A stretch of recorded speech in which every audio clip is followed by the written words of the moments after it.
ध्येयं सदा परिभवानमभीष्टदोहम् तीर्थास्पदं शिवविरञ्चिनुतं शरण्यम् भृत्यार्तिहं प्रणतपालभवाब्धिपोतं वन्दे महापुरुष ते चरणारविंदम।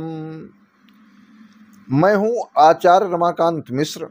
अपने इस YouTube चैनल पर सभी दर्शकों का एक बार पुनः हार्दिक स्वागत करता हूं। झारखंड में चुनाव संपन्न हो रहे हैं और 2 चरणों में चुनाव संपन्न होंगे। 23 नवंबर को चुनाव के परिणाम आपके समक्ष होंगे। मैंने हेमंत सोरेन जो वर्तमान में मुख्यमंत्री हैं, इनकी कुंडली का विश्लेषण के आधार पर बताया था कि हेमंत सोरेन को इस बार का चुनाव बहुत ही कठिन होने वाला है। आज जनता की विशेष आग्रह के कारण कि गुरुजी आप बताएं किस पार्टी को सफलता प्राप्त होने जा रही है, हेमंत सोरेन के गठबंधन को या इंडी गठबंधन के अलावा जो एनडीए गठबंधन है भारतीय जनता पार्टी, उसको सफलता प्राप्त होगी। इस समय 82 सीटों वाली विधानसभा में 81 सीटों के चुनाव संपन्न हो रहे हैं और 81 सीटों के आधार पर 41 सीटें जिसको प्राप्त हो जाएंगी वो मुख्यमंत्री पद का दायित्व संभालेगा। 23 नवंबर 2024 को आपके समक्ष 11:30 बजे के आसपास आपके समक्ष अप्रत्याशित चुनाव परिणाम आ जाएंगे। अप्रत्याशित पहले कुछ और बाद में कुछ और, स्थिति के आधार पर जब ग्रहों की बलाबल स्थिति अर्थात सूर्य जब उदय होता है और यहाँ तक है उस दिन का सूर्य कि जब डिग्री बढ़ती है तो सूर्य सत्ता सुख प्राप्त कराता है। हेमंत सोरेन जी का जन्म 8 अगस्त 1970 को 12 बजे रामगढ़ झारखंड में इनका जन्म हुआ है और जन्म के समय ग्रह स्थिति के आधार पर इनकी तुला लग्न में चंद्रमा और गुरु गजकेसरी योग बनाता है और लग्नेश शुक्र द्वादश भाव में वो भी अपार सफलता प्राप्त कराता है। जीवन में ऐसा व्यक्ति देश विदेश से लेकर के और विलासितापूर्ण जीवन यापन करने के पश्चात इनका नीच का मंगल और सूर्य की युति 10वें भाव में, बुध और केतु जो भाग्येश बुध है वो केतु के साथ में युति करके 11 भाव में है। नीच का शनि है और नीच का शनि ही इनके लिए प्रबल रूप से घातक सिद्ध हो रहा है। कारण वर्तमान समय में इनकी कुंडली कुंभ लग्न की कुंडली है और यद्यपि शनि बकरी है, 15 मार्च 2024 तक बकरी रहेगा। 30 तारीख को शनि का राशि परिवर्तन होगा। शनि जन्म के समय इनका पंचम भाव में है और पंचम भाव से तृतीय दृष्टि से नीच दृष्टि को देखता है, अर्थात तुला लग्न की कुंडली में मेष लग्न को 7वें भाव को। इस आधार पर इनके ग्रहों की बलाबल स्थिति को देखते हुए 2019 से लेकर 2026 तक केतु की महादशा चल रही और इस समय 14 मई 2024 तक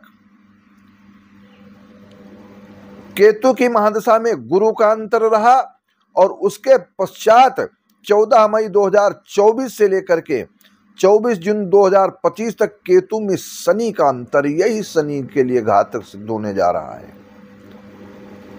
अब हेमंत सोरेन के लिए तो घातक ही सिद्ध। आखिर भारतीय जनता पार्टी एनडीए गठबंधन को सफलता मिलेगी कि नहीं मिलेगी, आज मैं आपके समक्ष कितनी सीटें किसको प्राप्त होने जा रही हैं झारखंड में, क्या प्रबल बहुमत के साथ में भारतीय जनता पार्टी वहां पर लौट रही है या लोकसभा चुनाव में जैसे परिणाम आए थे उसके कुछ विपरीत स्थिति जाने की स्थिति बन सकती है, क्योंकि समय हर क्षण बदलता रहता है, ग्रहों की स्थितियां बदलती रहती हैं।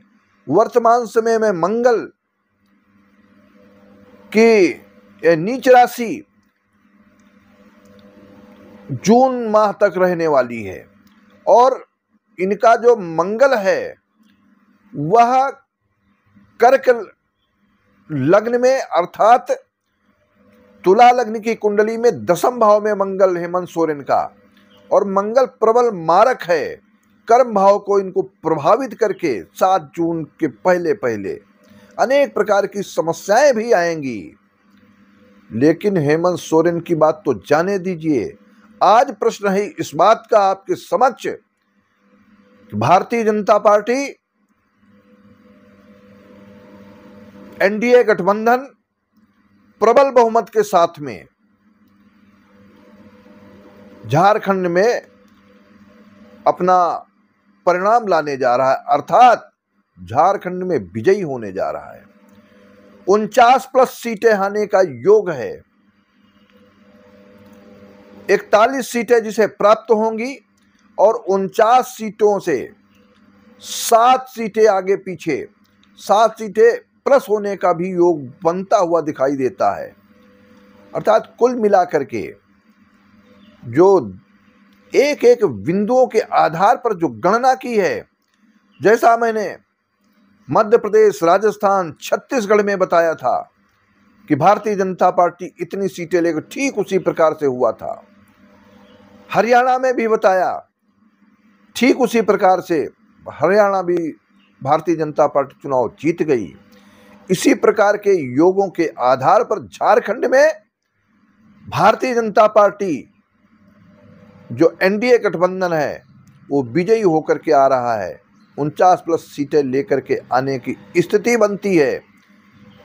और मैंने ±7 इसलिए कहा कि कुछ ग्रहों की गणना एक आध बिंदुओं के आधार पर बदलती है, तो 7 सीटें ± होने का योग तो है, लेकिन अंततोगत्वा भारतीय जनता पार्टी एनडीए गठबंधन ही विजय प्राप्त करेगा और अपनी सरकार बनाएगा।